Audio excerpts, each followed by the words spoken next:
नमस्कार, बहुत बहुत स्वागत है आप सभी का। मैं हूं आपके साथ प्रीति। आइए सुबह 7 बजे की खबरें देखते हैं। शुरुआत करते हैं हेडलाइंस के साथ।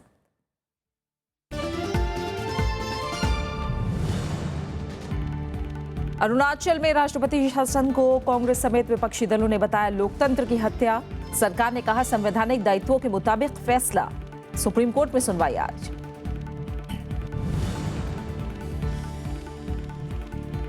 रोहित वेमुला आत्महत्या मामले में आंदोलन थमने का नाम नहीं। ज्वाइंट एक्शन कमेटी का आज देश भर के विश्वविद्यालयों में बंद। अंतरिम वीसी का विरोध।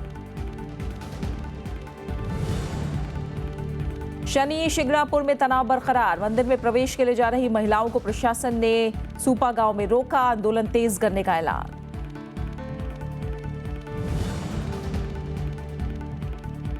शीतलहर और कोहरे की चपेट में उत्तर भारत। जम्मू कश्मीर में ताजा बर्फबारी। लेह में पारा शून्य से 9.5 डिग्री नीचे। 50 से ज्यादा ट्रेनें रद्द।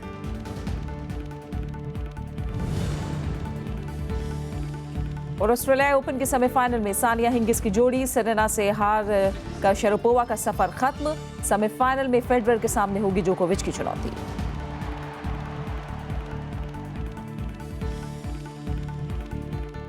अरुणाचल प्रदेश में 1 महीने से भी ज्यादा समय से चल रहे राजनीतिक उठापटक के बीच मंगलवार को राष्ट्रपति शासन लागू कर दिया गया। कांग्रेस समेत विपक्षी दलों ने इस कदम की तीखी आलोचना की और इसे लोकतंत्र की हत्या करार दिया। कांग्रेस ने एनडीए सरकार के इस फैसले को सुप्रीम कोर्ट में चुनौती दी है, जहां इस पर आज सुनवाई होगी। अरुणाचल प्रदेश में राष्ट्रपति शासन लगाने को हरी झंडी मिलने के बाद विपक्ष ने केंद्र सरकार और बीजेपी पर चौतरफा हमला बोला है। कांग्रेस, जेडीयू, सीपीआई और आम आदमी पार्टी ने केंद्र सरकार पर सुप्रीम कोर्ट का अपमान करने का भी आरोप लगाया, जहां फिलहाल मामले की सुनवाई जारी है। It is very unfortunate and it is a murder of democracy what the governor of Arunachal has done and he has violated the constitution. Budget सत्र से पहले हम सभी क्षेत्रीय दलों के नेताओं से संपर्क करके इस मुद्दे को जोरदार तरीके से संसद में उठाएंगे। हालांकि राज्य के पूर्व मुख्यमंत्री नबाम तुकी जहां अब भी बहुमत होने का दावा कर रहे हैं, वहीं कांग्रेस के बागी विधायक राज्य में सियासी संकट के लिए नबाम तुकी को ही जिम्मेदार ठहरा रहे हैं। हम लोग उसमें घबराहट नहीं है। हम लोग कानूनी कार्रवाई लड़ेंगे, जो कोर्ट में हम लोग लड़ेंगे लीगली और पॉलिटिकली स्टेट में हम लोग हमारा अपना पार्टी लेवल में हम लोग देखेंगे, क्योंकि हमारा तो अभी भी मेजोरिटी है। इसकी जिम्मेदारी अरुणाचल के जो चीफ मिनिस्टर है नबम तुकी और स्पीकर नबम रिबिया, इन दोनों जो कजिन ब्रदर्स, इनकी वजह से आज अरुणाचल को ये दिन देखना पड़ा। ये बहुत अनफॉर्चुनेट है। जबकि बीजेपी ने फैसले का बचाव करते हुए कहा है कि इसे कई नजरिए से देखने की जरूरत है और ये संवैधानिक दायित्वों के अनुरूप है। साथ ही पार्टी ने कांग्रेस पर मुद्दे का राजनीतिकरण करने का भी आरोप लगाया। मुझे तो ये ताजुब लगता कि कांग्रेस, जिन्होंने 100 से ज्यादा प्रेसिडेंट रूल इस देश में लगाया है विभिन्न राज्यों में, और वो आज मर्डर ऑफ डेमोक्रेसी का बात कर रहे हैं। अब राष्ट्रपति जी ने सूझबूझ के साथ इस निर्णय, कैबिनेट के निर्णय को मंजूरी दी, तो क्या कांग्रेस जो है राष्ट्रपति जी का निर्णय को सवाल उठा रहे हैं क्या? अरुणाचल प्रदेश में राजनीतिक अस्थिरता पिछले साल 16 दिसंबर को पैदा हुई, जब कांग्रेस के 21 बागी विधायकों ने बीजेपी के 11 और 2 निर्दलीय विधायकों के साथ एक सामुदायिक केंद्र में विधानसभा सत्र आयोजित किया था। इसमें विधानसभा अध्यक्ष नबाम रेबिया पर महाभियोग चलाया गया। विधानसभा अध्यक्ष ने इस कदम को अवैध और असंवैधानिक बताया था। इसके बाद गुवाहाटी हाईकोर्ट ने समय से पहले सत्र बुलाने को असंवैधानिक बताया और बागियों की ओर से विधानसभा सत्र में लिए गए फैसलों पर रोक लगा दी। इस वक्त मामला सुप्रीम कोर्ट की संवैधानिक पीठ के सामने विचाराधीन है। Bureau report, Rajya Sabha TV. Hyderabad विश्वविद्यालय में दलित छात्र के आत्महत्या के मामले में कार्रवाई की मांग करते हुए छात्रों ने आंदोलन तेज कर दिया है। इस मामले में बनी छात्रों की ज्वाइंट एक्शन कमेटी ने देश भर के विश्वविद्यालयों में आज बंद की अपील की है। इधर पुलिस ने विश्वविद्यालय में भूख हड़ताल पर बैठे छात्रों को कल अस्पताल में भर्ती करा दिया। दलित छात्र रोहित वेमुला की आत्महत्या के विरोध में प्रदर्शन कर रहे छात्रों की ज्वाइंट एक्शन कमेटी ने बुधवार को देश भर के विश्वविद्यालयों में बंद बुलाया है। छात्रों ने इस मामले में कार्रवाई का दबाव बनाने के लिए देश भर में आंदोलन तेज कर दिया है। इस बीच मंगलवार को भूख हड़ताल पर बैठे छात्रों को पुलिस ने धरना स्थल से उठाकर अस्पताल में भर्ती कराया है। छात्र अपना आंदोलन जारी रखने की बात कह रहे हैं। उम्मीद करता हूं कि हमारा प्रोटेस्ट, हमारी एनर्जीज, हमारी सच्चाई देश के हर कोने तक पहुंचेगी। वाइस चांसलर जहां भी हैं वहां तक पहुंचेगी और जल्द से जल्द इंसाफ मिलेगा। इससे पहले हैदराबाद केंद्रीय विश्वविद्यालय में भूख हड़ताल पर बैठे छात्रों का समर्थन करने तेलंगाना कांग्रेस के अध्यक्ष उत्तम कुमार रेड्डी भी पहुंचे। We once again express solidarity with the protesting students in the Hyderabad Central University. We also will continue to fight for Rohit's family till complete justice is done. The Vice Chancellor and the two Central Ministers must be sacked. The SC/ST case, the concerned must be arrested. इधर acting vice chancellor professor Vipin Srivastava मंगलवार को university campus पहुंचे। उन्होंने छात्रों से आंदोलन खत्म करने और यूनिवर्सिटी स्थिति सामान्य करने की फिर अपील की, लेकिन प्रदर्शन कर रहे छात्र और राष्ट्रीय अनुसूचित जाति आयोग के अध्यक्ष PL पुनिया ने उनकी नियुक्ति का विरोध किया है। प्रोफेसर श्रीवास्तव को इंचार्ज वाइस चांसलर बनाया, ये जले पर नमक छिड़कने वाला है, जिसमें 5 छात्रों को निष्कासित किया गया, सस्पेंड किया गया। उस कमेटी का अध्यक्ष ये प्रोफेसर श्रीवास्तव थे। वो क्या मरहम लगाएंगे उस पे जो जख्म लगे हैं, जो दलितों का अपमान किया है। आंदोलनकारी छात्र अनिश्चितकालीन अवकाश पर गए कुलपति P अप्पा राव को बर्खास्त करने की मांग कर रहे हैं। विश्वविद्यालय की ओर से 5 छात्रों के निलंबन के बाद एक दलित छात्र रोहित वेमुला ने आत्महत्या कर ली थी। इसके बाद से छात्र विश्वविद्यालय में आंदोलन कर रहे हैं। Bureau report, Rajya Sabha TV. Maharashtra सरकार ने शनि शिंगणापुर मंदिर में पूजा विवाद को सुलझाने के लिए अहमदनगर के डिस्ट्रिक्ट मजिस्ट्रेट और पुलिस अधीक्षक को मामले में हस्तक्षेप करके जल्द से जल्द समाधान निकालने के निर्देश दिए हैं। इससे पहले सदियों पुरानी परंपरा तोड़ने जा रही महिलाओं को अहमदनगर से 70 किलोमीटर पहले रोक दिया गया। इस दौरान महिलाओं और सुरक्षा बलों के बीच झड़प भी हुई। दरअसल शनि मंदिर में 400 साल से शनिदेव की चबूतरे पर महिलाओं को पूजा करने की इजाजत नहीं है। पिछले साल एक महिला के शनिदेव के चबूतरे पर जाकर तेल चढ़ाने की घटना सामने आई थी, जिसके बाद काफी विवाद हुआ था।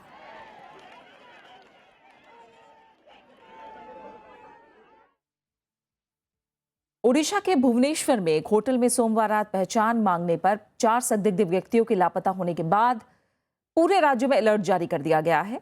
पुलिस के मुताबिक 4 में से एक शख्स होटल में जाकर कमरा लेने की बात कर रहा था, लेकिन पहचान पत्र मांगे जाने पर चारों लोग कार से फरार हो गए। उनकी कार पर दिल्ली की नंबर प्लेट थी, जो पड़ताल के बाद फर्जी निकली। पुलिस को सीसीटीवी के जरिए संदिग्ध और कार की फुटेज मिली है। इसके जरिए इनकी तलाश की जा रही है। थोड़ा सा उनका व्यवहार संदेहजनक था, तो उसमें पुलिस तुरंत हरकत में आई और हमने उनका फर्दर वेरिफिकेशन किया। कार का नंबर दिल्ली से वेरीफाई किया गया तो वो फेक नंबर जान पड़ता है। उस नंबर की इस तरह की कोई आइकॉन फोर्ड कार वहां पे नहीं रजिस्टर हुई है। रात को पुलिस को हमने हाई अलर्ट पे रखा, पेट्रोलिंग बढ़ा दी गई। मैं उनको 2 बार पासपोर्ट मांगा, वो बोल रहे थे, बहुत बार बोल रहे थे कि वहाँ मैं दूंगा, लेकिन पहले मेरे को रूम दो। लेकिन मैं उनको बोला आप कहाँ से आने वाला है, इराक बोला। 2 बार पूछा, मैं 2 बार पूछा, कंफर्म होने के लिए मैं 2 बार पूछा। आतंकी संगठन अलकायदा के 2 संदिग्ध आतंकियों को झारखंड के जमशेदपुर से गिरफ्तार किया गया है। इनके पास से हथियार बरामद हुए हैं। दोनों की पहचान अहमद मसूद अकरम शेख उर्फ मसूद और नसीम अख्तर उर्फ राजू के रूप में की गई है। मसूद हरियाणा में गिरफ्तार आतंकी अब्दुल सामी का साथी है। मसूद ने ही सामी को आतंकवाद से जोड़ा था और वही युवाओं को बरगलाकर ट्रेनिंग के लिए भेजा करता था। संगठन से जुड़ा हुआ 2 लोगों की गिरफ्तारी जमशेदपुर से हुआ है। एक उसमें सबसे महत्वपूर्ण है, उसमें जो है मसूद की गिरफ्तारी हुआ है। तो काफी दिनों से 2003 से संगठन से जुड़ा हुआ था। फ्रांस के सहयोग से मेक इन इंडिया को नई गति मिलेगी। अंतर्राष्ट्रीय मंचों पर भी फ्रांस की नजदीकी से भारत की ताकत में इजाफा होगा। आतंकवाद से आर्थिक निवेश, सुरक्षा परिषद से लेकर जलवायु परिवर्तन तक भारत और फ्रांस एक दूसरे के काफी करीब आए हैं। फ्रांस के राष्ट्रपति फ्रांसवा ओलांद मंगलवार को 3 दिन की यात्रा के बाद स्वदेश लौट गए। राष्ट्रपति प्रणब मुखर्जी ने विदाई से पहले एट होम कार्यक्रम में उनका स्वागत किया। इस मौके पर उपराष्ट्रपति मोहम्मद हामिद अंसारी और प्रधानमंत्री नरेंद्र मोदी भी मौजूद थे। ओलांद गणतंत्र दिवस समारोह के मुख्य अतिथि थे। फ्रांस दुनिया का पहला देश है जिसकी सेना ने गणतंत्र दिवस परेड में हिस्सा लिया।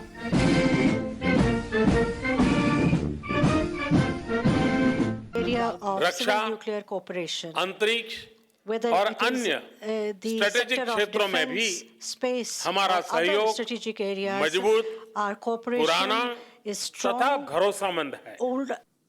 राष्ट्रपति ओलांद की यात्रा के दौरान कुल 30 समझौते हुए। एयरबस और महिंद्रा के बीच भारत में लड़ाकू हेलीकॉप्टर बनाने पर सहमति भी बनी। यही नहीं, फ्रांस अगले 5 सालों में भारत में $10 अरब का निवेश भी करेगा। France's trust in India because we are in Make in India, and I very much want to place all of that within the framework of Make in India. प्रधानमंत्री नरेंद्र मोदी और राष्ट्रपति ओलांद के बीच 1.5 साल में ये तीसरी शिखर वार्ता थी। दोनों देश आतंकवाद को लेकर समान सोच रखते हैं। फ्रांस मानवता में विश्वास करने वाले मूल्यों को लेकर के जिए हुए देश है। हम मिलकर के पूरे विश्व को साथ लेकर के, मानवतावादी शक्तियों को साथ लेकर के आतंकवादी मानसिकता को खत्म करेंगे। फ्रांस ने संयुक्त राष्ट्र सुरक्षा परिषद की स्थायी सदस्यता के लिए भारत का पूरा समर्थन किया। साथ ही आतंकवाद के मसले पर पाकिस्तान की निंदा भी की। फ्रांस जैतापुर में 6 परमाणु रिएक्टर भी लगाएगा। दोनों देश अंतर्राष्ट्रीय सौर गठबंधन के लिए भी मिलकर काम कर रहे हैं। अखिलेश सुमन, राज्यसभा टीवी। कल पूरे देश में 67वें गणतंत्र दिवस की धूम रही। राजपथ पर हुए मुख्य समारोह में देश ने अपनी सामरिक ताकत का नजारा दिखाया। जमीन, आसमान और समुद्र में तीनों सेनाओं की बढ़ती सैन्य क्षमता दिखी। अब राजपथ पर सुनाई दे रही गर्जना भारत। दुनिया ने गणतंत्र दिवस के मौके पर भारत की बढ़ती सैन्य ताकत को देखा। T-90 टैंक भीष्म, आदर्शवाद के सैन्य वाहन सारथ के अलावा ट्राउल युक्त T-72 टैंक के जरिए सेना ने ताकत का प्रदर्शन किया। ब्रह्मोस मिसाइल प्रणाली का स्वचालित मोबाइल लॉन्चर, मोबाइल स्वतंत्र लॉन्चर ब्रह्मोस मिसाइल प्रणाली की गर्जना, आकाश हथियार प्रणाली और एकीकृत संचार इलेक्ट्रॉनिक युद्ध प्रणाली ICEWUS भी प्रमुख आकर्षण थे। ध्रुव और रुद्र हेलीकॉप्टर ने भी राजपथ के ऊपर उड़ान भरी। समारोह के आखिर में वायुसेना का फ्लाई पास्ट हुआ। 3 Mi-35 हेलीकॉप्टर और 3 C-130J सुपर हरक्यूलिस विमानों ने आसमान में अपनी ताकत दिखाई। इसके बाद C-17 ग्लोब मास्टर और Su-30 विमानों ने उड़ान भरी। इसके बाद जगुआर, MiG-29 और Su-30 MKI युद्धक विमानों ने आसमान में कलाबाजी दिखाई।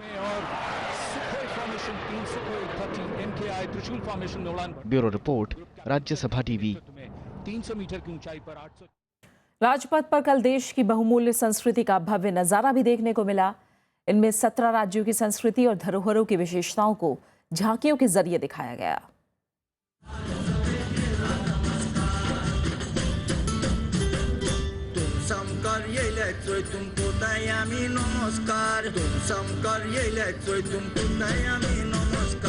राजपथ में 17 राज्यों और 6 केंद्रीय मंत्रालयों और विभागों की झांकियों के जरिए देश की ऐतिहासिक, स्थापत्य और सांस्कृतिक विरासत की झलक दिखाई दी। गुजरात की झांकी की थीम गिर के शेर थे। वहीं सिक्किम की झांकी में बुद्ध जयंती उत्सव सागा दावा को दिखाया गया। जम्मू कश्मीर की झांकी में मेरा गांव मेरा देश की थीम पर हरे भरे गांव को दिखाया गया है।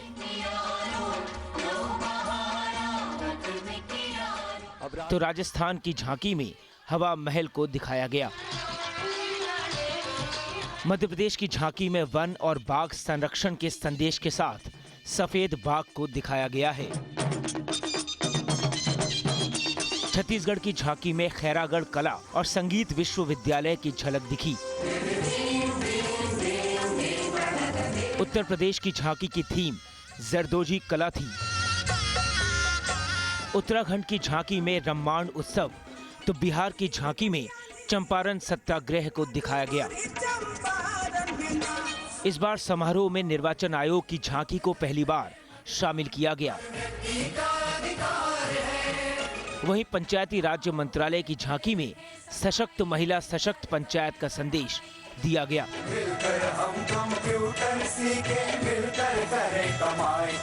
संचार और प्रौद्योगिकी मंत्रालय की झांकी में डिजिटल इंडिया को दिखाया गया है।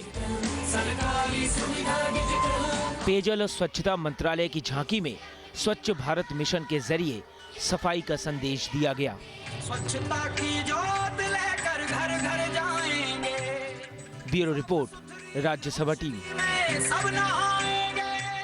आप बने रहिए हमारे साथ, हम लौट रहे हैं एक छोटे से ब्रेक के बाद।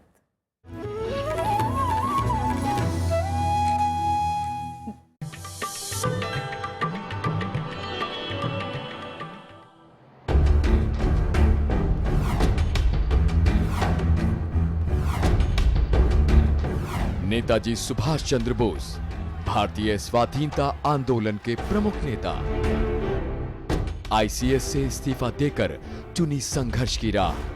2 बार चुने गए कांग्रेस अध्यक्ष, मगर कांग्रेस से बाहर ले आई जल्द आजादी की चाह। जर्मनी और जापान के सहयोग से बनाई आजाद हिंद फौज और एक विमान दुर्घटना में लापता होने से पहले किया आजाद भारत की अंतरिम सरकार का गठन। सुभाष बाबू के जज्बे को आज पूरा देश करता है नमन।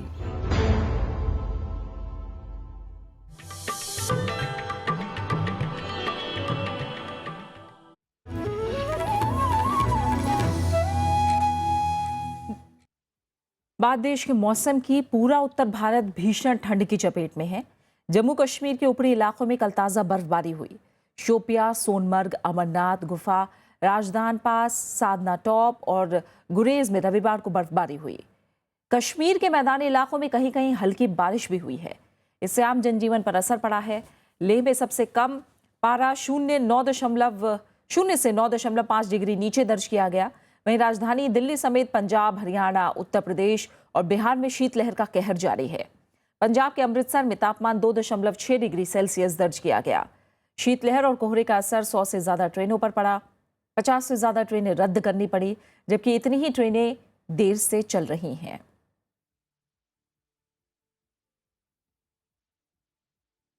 नेपाल के प्रधानमंत्री केपी शर्मा ओली ने सीमा पर नाकेबंदी खत्म होने तक भारत की यात्रा करने से इनकार कर दिया है। ओली ने कहा है कि सीमा पर नाकेबंदी खत्म होने तक भारत की यात्रा करना उचित नहीं है। उन्होंने कहा कि हालात सामान्य होने तक भारत जाना ठीक नहीं है। ओली ने भारत पर अनाधिकारिक सीमा नाकेबंदी करने का आरोप लगाया है। हालांकि उन्होंने उम्मीद जताई कि भारत जल्द ही इस नाकेबंदी को हटा लेगा। भारत लगातार सीमा पर नाकेबंदी से जुड़े मामले में नेपाल के आरोपों को खारिज करता रहा है। पहले खबर आई थी कि नेपाल के प्रधानमंत्री अपने पहले विदेश दौरे पर फरवरी में भारत की यात्रा कर सकते हैं। इस बीच मध्येसियों ने संविधान संशोधन को खारिज करते हुए नए सिरे से आंदोलन करने का फैसला किया है। इससे नेपाल में जारी गतिरोध फिलहाल सुलझता नजर नहीं आ रहा है। गणतंत्र दिवस के मौके पर भारत ने नेपाल के अलग अलग संगठनों को 40 एम्बुलेंस और 8 बसें उपहार में दी हैं।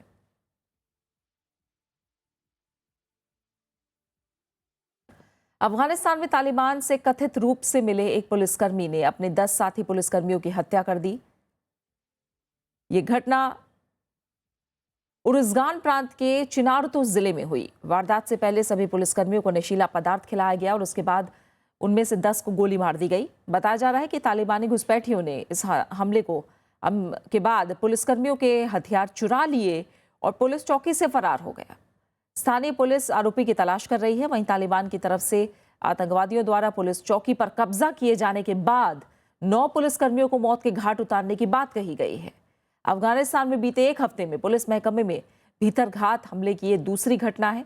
इससे पहले 17 जनवरी को ऐसे ही एक हमले में उर्जगान में 9 अफगान पुलिसकर्मियों को तालिबान घुसपैठियों ने गोली मार दी थी। उस वक्त भी चारों हमलावर भीतर घाती पुलिसकर्मी ही थे।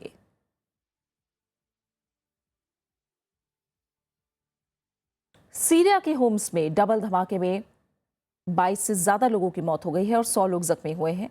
खबरों के मुताबिक धमाका कार में रखे एक बम में हुआ, जिससे आत्मघाती हमलावर ने इससे खुद को उड़ा लिया। इस धमाके की जिम्मेदारी आईएस ने ली है।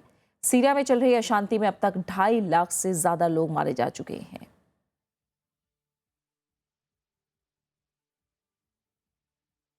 मलेशिया के प्रधानमंत्री नजीब रज़ाक को भ्रष्टाचार के एक मामले में आरोपों से मुक्त कर दिया गया है। रज़ाक के निजी अकाउंट में 68 करोड़ डॉलर की संपत्ति ट्रांसफर होने के बाद उन पर भ्रष्टाचार के आरोप लगे थे।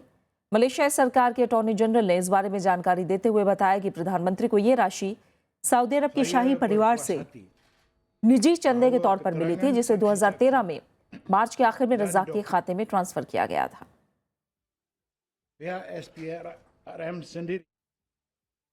ईरान के राष्ट्रपति हसन रूहानी ने मध्य पूर्व से आतंकवाद को खत्म करने के लिए दुनिया के दूसरे देशों से मध्य पूर्व की अर्थव्यवस्था को मजबूत बनाने पर जोर दिया है। इसके लिए उन्होंने निवेशकों को ईरान में ज्यादा से ज्यादा निवेश का न्योता भी दिया। रूहानी ने कहा कि आतंकवाद से लड़ने के लिए बेरोजगारी और आर्थिक तंगियों को दूर करना बेहद जरूरी है। इटली और फ्रांस के 4 दिन के दौरे के दौरान इटली में उन्होंने ये बात कही। रूहानी ने ईरान के लिए पश्चिमी देशों से आर्थिक सहयोग भी मांगा है।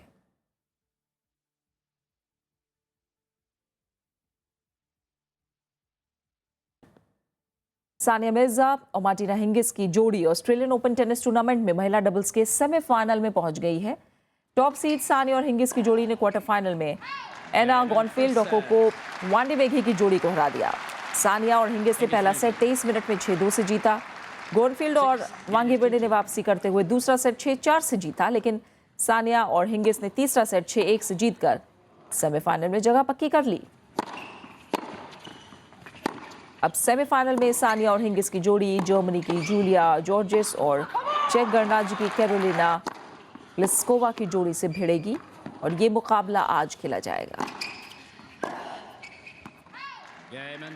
इस बीच मिक्स डबल्स में सानिया मिर्जा और लिएंडर पेस अपने अपने जोड़ीदार के साथ अंतिम 8 में पहुंच गए हैं। क्वार्टर फाइनल में सानिया मिर्जा और क्रोएशिया के इवान डोरिक की जोड़ी का मुकाबला मार्टिना हिंगिस और लिएंडर पेस की जोड़ी से होगा। प्री क्वार्टर फाइनल में सानिया ने क्रोएशिया के इवान डोरिक के साथ मिलकर कजाकिस्तान के श्वेदोवा और पाकिस्तान के साब उल हक कुरैशी की जोड़ी को 7-5, 6-2 से हराया।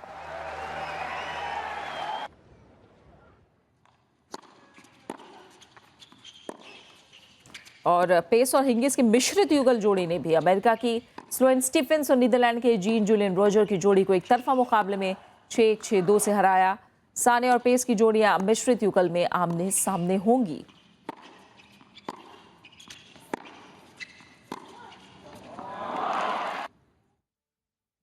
वहीं ऑस्ट्रेलियन ओपन के पुरुष एकल में दुनिया के नंबर 1 खिलाड़ी नोवाक जोकोविच और 17 बार के grand slam champion Roger Federer semifinal में आमने सामने होंगे। सर्बिया खिलाड़ी जोकोविच ने क्वार्टर फाइनल में जापान के केई निशिकोरी को 2 घंटे और 7 मिनट में 6-3, 6-2, 6-4 से हराया। स्विस खिलाड़ी फेडरर ने क्वार्टर फाइनल में पहले सेट में जूझने के बाद चेक गणराज्य के थॉमस बर्डिच को 7-6, 6-2, 6-4 से हराया। ये मुकाबला 2 घंटे 16 मिनट तक चला।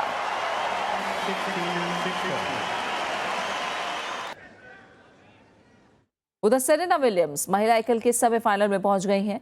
महिला वर्ग में सभी की निगाहें दुनिया की नंबर 1 खिलाड़ी सेरेना और रूसी खिलाड़ी मारिया शरापोवा के बीच क्वार्टर फाइनल मैच पर टिकी थी, लेकिन सेरेना ने इस मुकाबले को एक तरफा बनाने में कोई कसर नहीं छोड़ी। उन्होंने शरापोवा को बड़ी आसानी से 6-4, 6-1 से हरा दिया। शरापोवा पर सेरेना की ये लगातार 18वीं जीत है। शरापोवा 2004 से सेरेना के खिलाफ जीत दर्ज करने में नाकाम रही हैं। सेमीफाइनल में सेरेना विलियम्स पोलैंड की एग्नेस्का रंद्वास्का से भिड़ेंगी। रंद्वास्का ने स्पेन की कार्ला सुआरेज को 6-1, 6-3 से हराकर अंतिम 4 में प्रवेश किया। रंद्वास्का अपने करियर में 5वीं बार किसी ग्रैंड स्लैम के सेमीफाइनल में पहुंची है।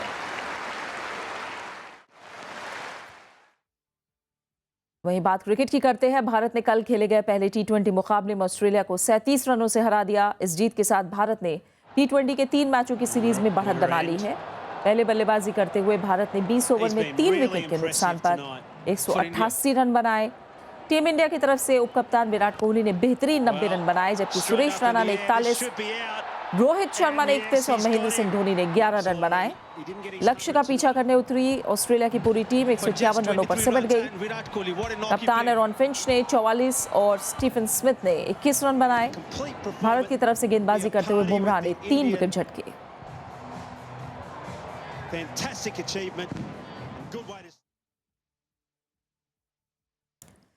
और अब आखिर में एक नजर डाल लेते हैं हेडलाइंस पर।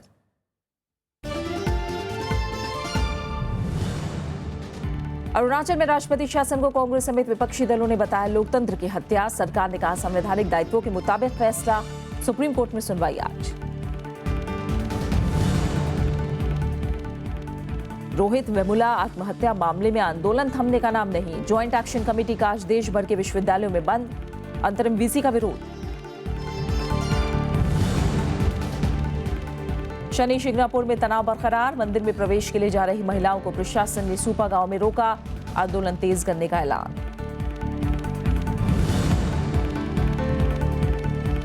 शीतलहर और कोहरे की चपेट में उत्तर भारत। जम्मू कश्मीर में ताजा बर्फबारी। लेह में पारा 0 से 9.5 डिग्री नीचे। 50 से ज्यादा ट्रेनें रद्द।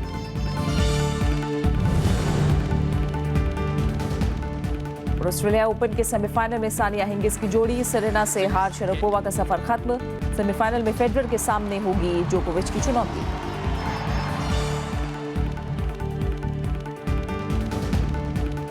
और फिलहाल इस बुलेटिन में इतना ही। आगे आप देश देशांतर। नमस्कार।